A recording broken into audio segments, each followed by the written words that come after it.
Hey guys, and welcome back to another Lunch with a Lawyer live. And I know I usually do it on Wednesdays, but yesterday I was in CLEs all day. So CLEs are continuing legal education for us lawyers. Every year we've got to have so many hours in order to keep our licensing. And I did it yesterday with my good friend Gary Berger had one. He's also a personal injury lawyer downtown.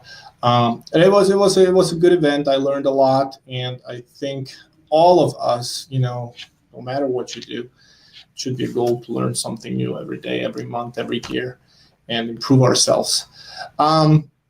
So what's been going on around here? Obviously, again, I don't have a guest today, but I hope the topic is still going to be of interest to you, because I'm going to share a few thoughts that have been on my mind recently, and a few things that I've been working on here at the office. So hopefully you'll get some good information out of this one. And if you have any questions, please don't hesitate to chirp in, ask me, or any comments that you may have, to add them to the live broadcast. So one of the things that recently happened, and I was live on air on Tuesday. Yeah, it was on Tuesday.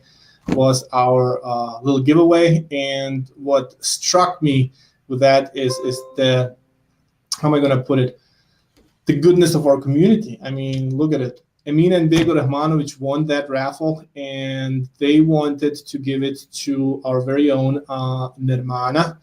I mean, all of you probably know Nirmana. She's so selfless. She's done so much for everybody, pretty much, not just within our community, but in the St. Louis area in general, with her Ruka Nade organization.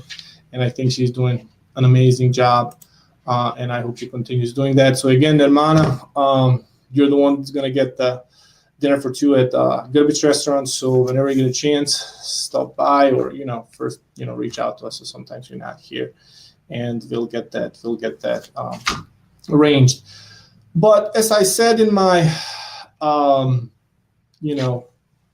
header, there is been thinking about this a lot. Why are Bosnian-Americans so successful in the United States? And why are we used so much as a prime example that immigration does work?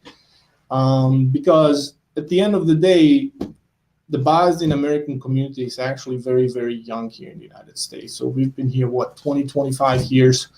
And St. Louis in particular has got the largest Bosnian-American population outside of Bosnia itself. And you can see that, we've got obviously lawyers, we've got our very own doctors, we've got our bankers, we've got all kinds of businesses established, and most of our Bosnian-American population is doing really well for themselves.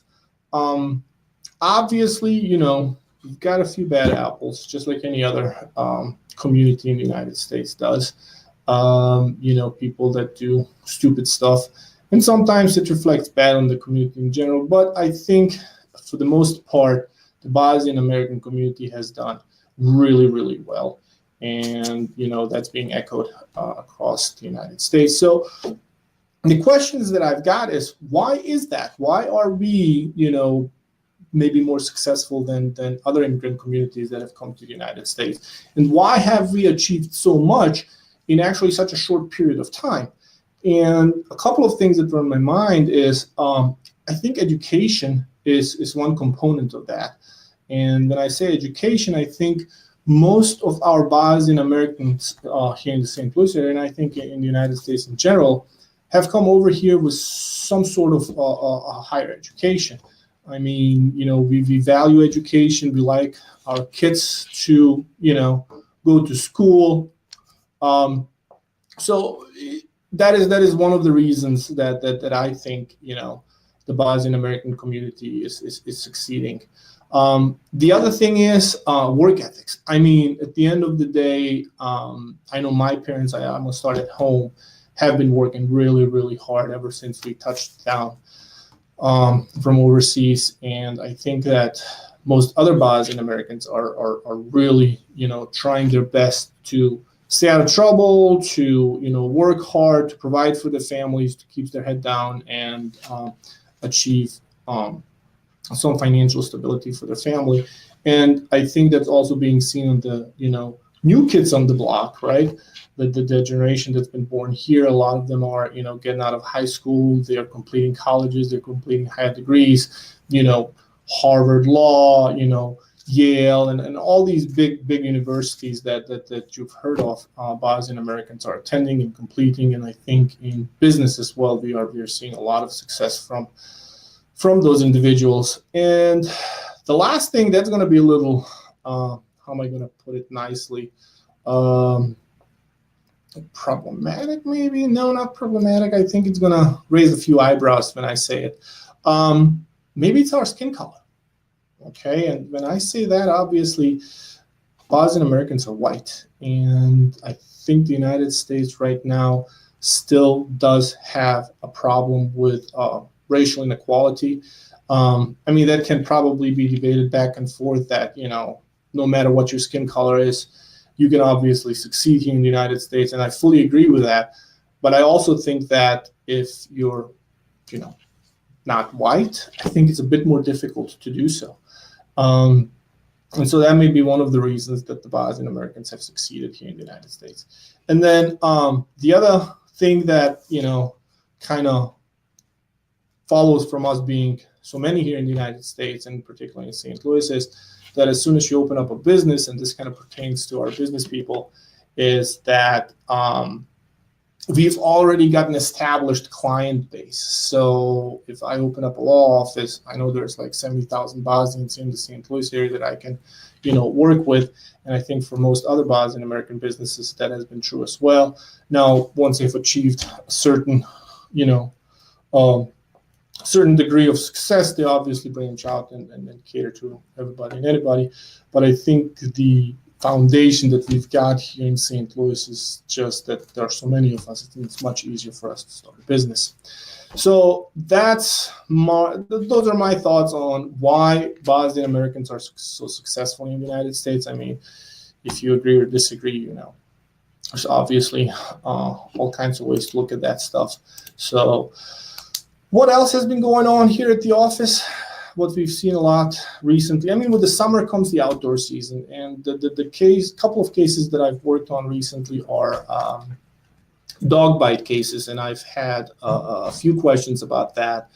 And obviously, one of the questions is always, if I get bit by a neighbor's dog, who pays for my injuries? And in most instances, you're hoping that your neighbor has got a homeowner's insurance policy, because they're the ones that would cover dog bite injuries. And as a matter of fact, Missouri has got a specific statute that talks about dog bite injuries, and that's 273.036. And it's a strict liability statute, which says that, if you're bit by a dog on public property without provocation, you get to recover damages from the dog owner. There are some defenses to that statute. That one of them is provocation. So you can't go in there and poke the dog with a stick 15 times, and then if you get bit, it's kind of like you deserved it, right? Trespass. You can't just go into your neighbor's property without their permission. For whatever reason, if you don't have their permission, that's trespassing. And if you get bit by their dog, then it's on you. And then the last thing that's much more broad is the comparative negligence here in Missouri that we've got. So basically, if you did anything to kind of cause that dog bite to happen, some negligence can be held against you, which means that, let's say you're at fault 50% and your damages are, we'll take easy numbers, $1,000, then you can only recover $500. So that's one of the cases that I've got on my desk right now, getting to wrap up, and there were serious injuries to a client of ours, and I think we're gonna have a very nice recovery for him. Luckily, there was some homeowner's policy on the other side. Actually, in his case, was the owner had a dog policy, so there's something like that out there as well. So for all of you dog owners out there, I think it would be a good idea to have a policy like that, because unfortunately, you always think that your dog is good, but you never know, when something like that could happen, when they could bite another person. And some states have got a, one free bite rule. In Missouri, you don't have that, which basically says that if your dog had never bitten anybody before, and then it happens, then you're kind of off the hook because you had no idea that your dog had that propensity. In Missouri, that's not the case. If your dog bites somebody, you're on the hook. And so watch out for that. So thanks, everybody, for being with me today. If you have any questions about anything, really, please don't hesitate to reach out to me on anywhere, really. I'm on Facebook. I'm on LinkedIn. My phone number here at the office is 314-352-6800. My email is nedim@brlegal.net. And if you want to just chat with me, have lunch, have coffee, or have any legal questions, related to car accident, personal injuries, dog bites, motorcycle accidents, feel free to reach out and ask them.